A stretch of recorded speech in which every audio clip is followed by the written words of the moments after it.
გამარჯობა. სახლში აუცილებლად უნდა გქონდეს ერთი კარგი დამაგრძელებელი. მაღაზიაში რომ მიხვიდე და კარგი ხარისხის მასალისგან დამზადებული კარგი დამაგრძელებელი იყიდო, უნდა გადაიხადო ძვირი. მაგრამ იგივე დამზადება ჩვენ შეგვიძლია სახლშიც. თუ რა თქმა უნდა ხელები გიმუშავებს და გონებაც. მოკლედ, ვისაც ჩვეულებრივი შტეფცელები აქვს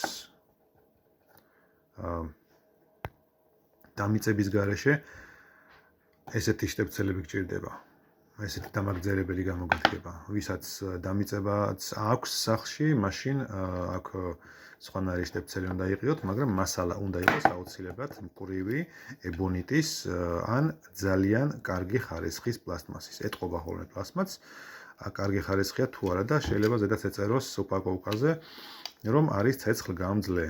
ეს არ უნდა იწვოდეს, თქვათ ან დნებოდეს, თქვათ როზე შტეფცელში ცუდი კონტაქტი ჰქონდა. კონტაქტი გაცხელდა, ეს დაადნო, მერე რომ დაადნა, მერე კონტაქტი უფრო მოსლაბდა, მერე უფრო გახურდა, მერე აალება მოხდა და სახლიც დაგეწვა. ეს არ გვაწყობს, ამიტომაც ვფიქრობთ ყოველთვის კარგ ხარისხის შტეფცელს. კონკრეტულად ეს არის კარგი ხარისხი, არის აწერია, აი მოდი ნახოთ, Volga, რუსული არ არის, არის made in China, ჩინური. ეხლა დავიწყოთ, აღარ გვინდა რეკლამას და ნუ რეკლამა პრინციპში არ არის. სიმართლეა, მაგრამ დავიწყოთ საქმე. ორი ბოლტით არის შეკრული, ერთი ბოლტი, ორი ბოლტი, ორივეს ვხსნით.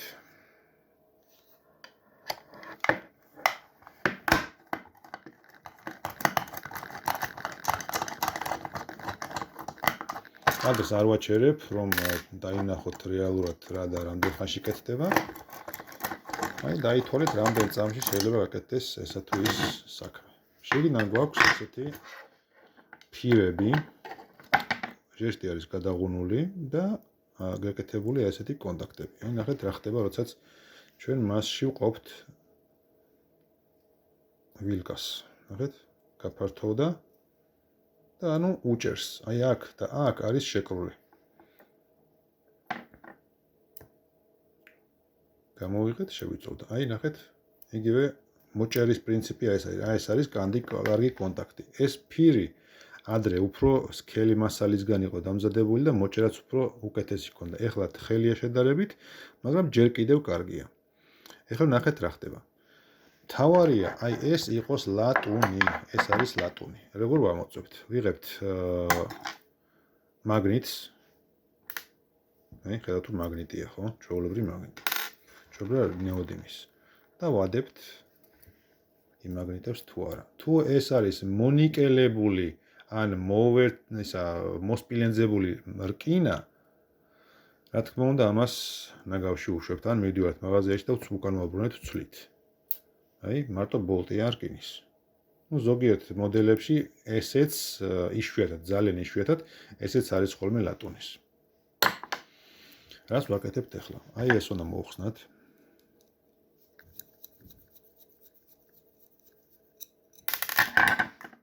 შემდეგ ვიდულობთ დრეკად, იმას რა ქვია, მრავალჟილიანს რო ეძახიან მავთულს. ეს უკვე ქარხნული მავთული მაქვს, ამიტომაც თავისი ვილკა მოყვება, აი ესეთი. 2 მეტრიანია. შემდეგ ვუკეთებთ აი ესეთ ყულფებს. ხედავთ ხო ყველა? აი ესეთი ყულფია, ჩვეულებრივი. თუ გინდათ მე მოაკალავეთ, ესეც შეიძლება. და ისეთნაირად უნდა დავაყენოთ, რომ ეს ბოლტი შიგ არ თამაშობდეს. ანუ ეს ახლა უნდა დავაპატარავო კიდე. ანუ კიდევ ერთხელ უნდა გადავატრიალო. შემდეგ აი გავყავით ესე. დავაბრუნეთ თავის ადგილზე. ესე. და აქედან ვუჭერთ თავის გაიკას. კამერიდან გავედი. საქმეს ვაკეთებ და თან კამერაც წინ გიდევ, ცოტა ძნელია რომ კამერაში მოხვდე ყოველთვის, იმიტომ რომ თან საქმეს უყურო, თან კამერაშიც მოხვდე, ცოტა ძნელია. როგორც წესი ამას ოპერატორი ერებს ხოლმე ნორმალურ სიტუაციაში. ნორმალური პროფესიონალი ბლოგერების შემთხვევაში. ასეთნაირად ვიტყვი. Так, ეს ერთი. ახლა მეორე. მეორეც იდენტურად ვაკეთებთ ამას. უკვე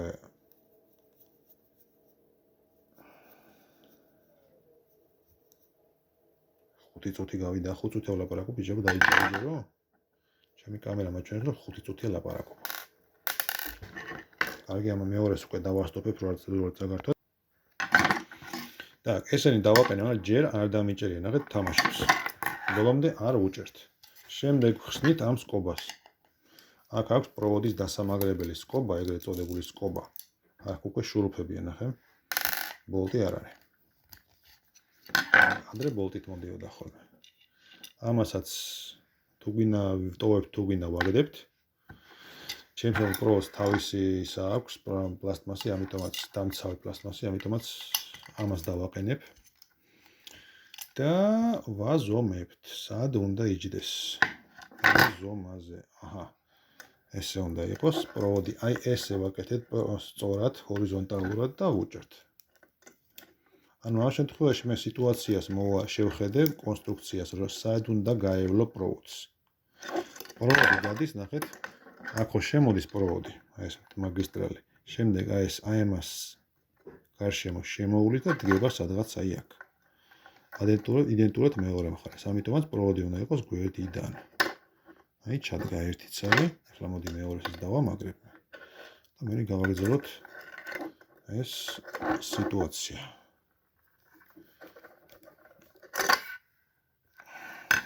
თავისი ეს ცოტა ცუდი რეზინა, ამიტომაც მე მირჩენეთ ჩემი დავაყენო. ეს ჩავაყენეთ. ახლა ესეც ჩავაყენოთ, აი ესე.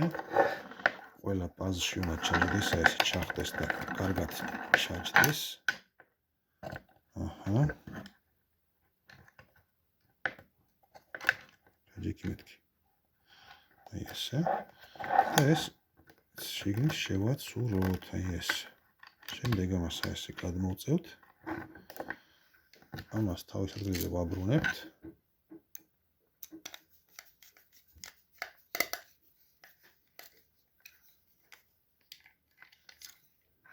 და ვუჭერთ ისე რომ დამაგდეს და პროვოდმა ესე არ ითამაშოს. ამას კიდევ ერთხელ ვაბრუნებთ თავის ადგილზე, სანამ დამიმაგრებია ბოლომდე. სანამ გაჭედილა ესა. შედიმეთქი რა. ესე. ორი თითით თუ აფიქსირებ აი ეგ რო არ გადმოვარდეს ისევ. ახლა ეს კიდევ უნდა გადავუჭირო, იმიტომ რომ არ დაიჭირა.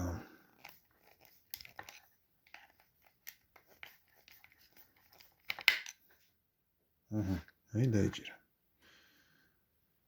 ცოტა კიდე შეიძლება პრინციპში. მაგრამ არ დაიჭერს, იმიტომ რომ მეტი რესურსი არ აქვს ამას. ეს როგორც არის ესე. იმაწყობს. შემდეგ ვაბრუნებთ ამას ადრესზე. ხო, კიდევ ერთი ნიუანსი. ზოგჯერ არის ხოლმე, რომ აი ქარხნულად აქვს ესეთი მჭრელი პირები. ამ შემთხვევაში ქლიბით, შკურკით ვასწორებთ. ამას კარგად ქონდა სიტუაცია, ამიტომაც არ დასჭირდა. ეს ყველაფერი. და გვერდი შეგვეშალა, კუდი უნდა ჰქონდეს აქეთ მხარეს.